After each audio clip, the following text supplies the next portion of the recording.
Assalamualaikum warahmatullahi wabarakatuh. Bertemu lagi dengan saya Ibu Yesi Novia pada mata pelajaran fikih kelas 11 semester ganjil. Pada pertemuan kita kali ini, pembahasan materi kita adalah tentang kisos. Dalam pembahasan materi kisos, ada 5 poin penting yang akan saya sampaikan, yaitu yang pertama, mengenai pengertian kisos. Yang kedua, macam-macam kisos. Yang ketiga, hukum kisos. Yang keempat, syarat-syarat dari kisos. Dan yang kelima adalah hikmah kisos. Baiklah, kita masuk kepada pengertian kisos. Kisos berasal dari kata kasoso yang artinya memotong, atau berasal dari kata iqsa yang artinya mengikuti, yakni mengikuti perbuatan si penjahat sebagai pembalasan atas perbuatannya.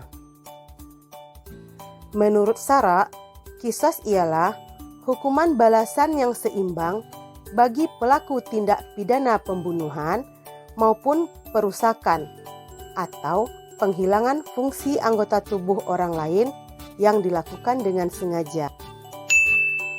Macam-macam kisos. Berdasarkan pengertian di atas, maka kisos dibedakan menjadi 2 macam, yaitu yang pertama, kisos untuk tindak pembunuhan yang merupakan hukuman bagi pembunuh sengaja, dan yang kedua, kisos untuk tindak penganiayaan yang merupakan hukuman bagi pelaku tindak pidana melukai, merusak fungsi, atau menghilangkan anggota badan. Hukum kisos. Mengenai hukuman kisos ini, baik kisos pembunuhan maupun kisos anggota badan, dijelaskan dalam Al-Quran, Surah Al-Maidah, ayat 45, yang berbunyi, A'udzubillahi minasyaitonirrajim. Bismillahirrahmanirrahim. Wa katabna alaihim fiha an-nafsa bin nafsi wal aina bil aini wal anfa bil anfi wal udhuna bil udhuni was sinna bis sinni wal juruha qisas. Faman tasaddaqa bihi fahuwa kafaratullah. Wa man lam yahkum bima anzalallahu faulaika humuz zalimun. Artinya, kami telah menetapkan bagi mereka di dalamnya bahwa nyawa dibalas dengan nyawa, mata dengan mata, hidung dengan hidung, telinga dengan telinga, gigi dengan gigi, dan luka-luka apapun ada kisosnya.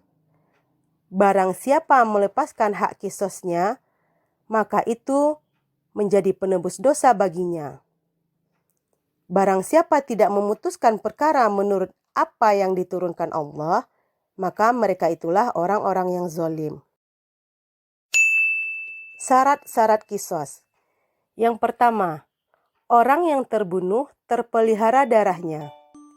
Yang kedua, pelaku tindak pidana pembunuhan sudah balik dan berakal. Yang ketiga, pembunuh bukan bapak dari orang yang terbunuh. Yang keempat, orang yang dibunuh sama derajatnya dengan orang yang membunuh, seperti muslim dengan muslim, merdeka dengan merdeka, dan hamba dengan hamba. Yang kelima, kisos dilakukan dalam hal yang sama, jiwa dengan jiwa, mata dengan mata, dan lain sebagainya. Hikmah kisos. Islam menerapkan hukuman yang berat bagi pelaku tindak pidana, baik tindak pidana pembunuhan maupun penganiayaan, semata-mata demi menjaga kehormatan dan keselamatan jiwa manusia. Hal ini akan memberi dampak positif, di antaranya adalah yang pertama, dapat dijadikan suatu pelajaran bahwa keadilan harus ditegakkan. Yang kedua, memelihara keamanan dan ketertiban. Dan yang ketiga, dapat mencegah pertentangan dan permusuhan yang mengundang terjadinya pertumpahan darah.